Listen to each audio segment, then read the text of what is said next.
Given what happened in Baltimore this morning, we wanted to find out how cargo ships navigate their way around our bay, as well as the safety precautions in place in Rhode Island. ABC 6 News anchor Alyssa Zara joins us now live in the studio with that story. Alyssa.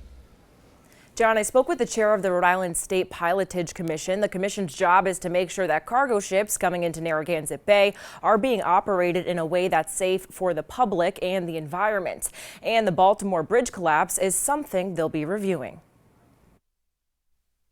The Rhode Island State Pilotage Commission oversees the group of pilots that work on cargo ships in Rhode Island.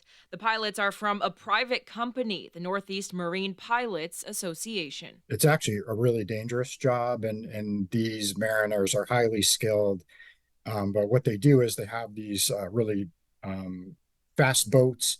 They pull up alongside these shipping boats and they scale a ladder, can be as much as 40 feet up.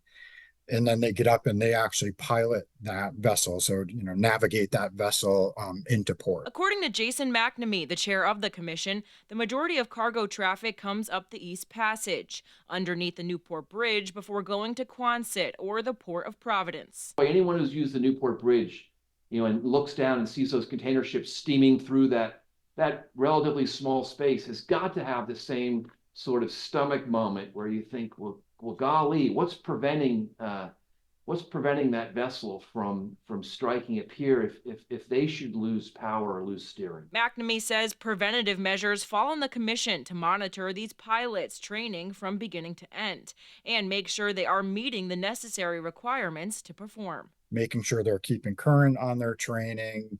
And the other thing that we do is we review these types of incidents. McNamee says the commission reviews all incidents that happen in Rhode Island waters to make sure current systems in place are robust, and if they're not, try to improve them. And he says they also look at large-scale incidents across the nation, adding the Baltimore bridge collapse is already on their next agenda. We get the reports that are generated from those incidents, we review them, and then we look at those incidents in the context of the regulations and rules that we have.